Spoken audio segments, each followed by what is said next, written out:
शेतकरी मित्रांनो लक्ष द्या. तुमच्या खात्यात अतिवृष्टी अनुदानाचे पैसे जमा होण्यास सुरुवात झालेली आहे. काही जिल्ह्यांमध्ये तर थेट हजार रुपये खात्यात आलेले आहेत. पण अजूनही अनेकांना माहीतच नाही की त्यांचं नाव यादीत आहे की नाही. आजच्या व्हिडिओमध्ये आपण पाहणार आहोत तुमच्या खात्यात पैसे आले का ते कसं तपासायचं. त्यानंतर तुमचं नाव यादीत आहे का हे कसं पाहायचं आणि 2026च्या पीक विमा योजनेत झालेले मोठे बदल हे आपण पाहणार आहोत. म्हणून हा व्हिडिओ शेवटपर्यंत नक्की बघत राहा. नमस्कार, मी सदानंद मुंडे आणि आपण पाहतात TV6 मराठी.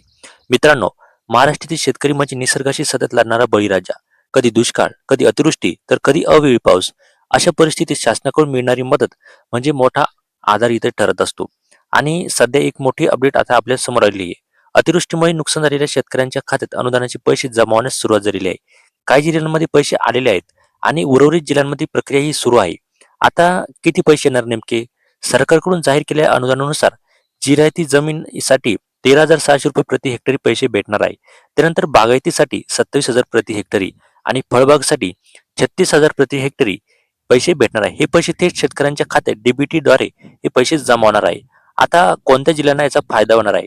यामध्ये शेतकरी बांधवांनो विशेषतः 27 जिल्ह्यांमध्ये हे वाटप जे आहे ना हे वेगाने सुरू झालेले आहे.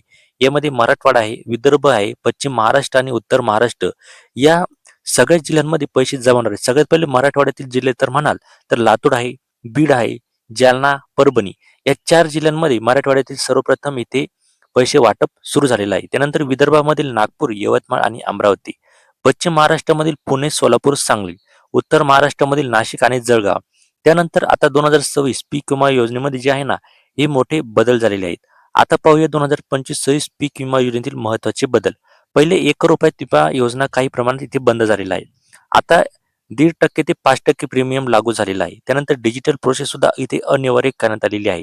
त्यानंतर आपल्याला ई पीक पाहणी, त्यानंतर आधार लिंकिंग, पारदर्शकता आणि वेग वाढवणारा हे जे आहे ना हे आपली सगळी प्रोसेस जी आहे ना ही पूर्णपणे पार करावी लागते. त्यानंतरच आपल्याला पीक विम्याचे जे पैसे आहे ना ते आपल्या अकाउंटवर इथे जमा होते. पहिले काय होतं की नुसता 1 रुपया भरला की आपल्याला पीक विमा योजना जी आहे ना हे आपल्याला त्याचे अनुदान भेटत होते. परंतु आता सरकारने जे आहे ना ते बंद केलेलं आहे. आता आपल्याला पैसे तिथे भरावे लागतात पीक विमा भरताना आणि त्यानंतर आपल्याला इथे पीक पाहणी करावी लागते. त्यानंतर पीक नोंदणी करावी लागते. त्यानंतर तुमचं कुठे नुकसान झालं त्याचा फोटो काढून सर्व जी माहिती आहे ना ती डिटेल्समध्ये भरावी लागते आणि त्यानंतरच जे पैसे आहे ना ते आपल्या अकाउंटवर इथे जमा होण्यास सुरुवात होत आहे. आता यामध्ये आणखीन एक फायदा आहे. यंदा एक मोठा बदल तिथे झालेला आहे. वन्य प्राण्यांमुळे होणाऱ्या नुकसानीसाठी देखील इथे विमा संरक्षण भेटणार आहे. जसे की रानडुक्कर, माकड, हत्ती यामुळे जे नुकसान होतं ना ते सुद्धा इथे आता शेतकरी बांधवांना भेटणार आहे. याच्यामध्ये सगळ्यात महत्वाचं म्हणजे माकड आणि रोई हे सुद्धा जास्त शेतकऱ्यांना ते त्रास देत असतात. त्यामुळे जर तुमच्या इकडे जर रोई असेल किंवा माकडं येत असेल तर त्यामुळे जर तुमचं नुकसान झालेलं असते पिकं जर खात असेल तर त्याचा फोटो काढून सुद्धा तुम्ही इथे याचे पैसे इथे घेऊ शकता. यामुळे शेतकऱ्यांना मोठा दिलासा इथे मिळणार आहे. आता कोणत्या पिकांना इथे विमा भेटणार आहे? या योजनेअंतर्गत अनेक पिकांना ते संरक्षण भेटते. त्यामध्ये खरीप आहे, रब्बी आहे, फळबाग आहे. या तीनही यांना इथे संरक्षण भेटते.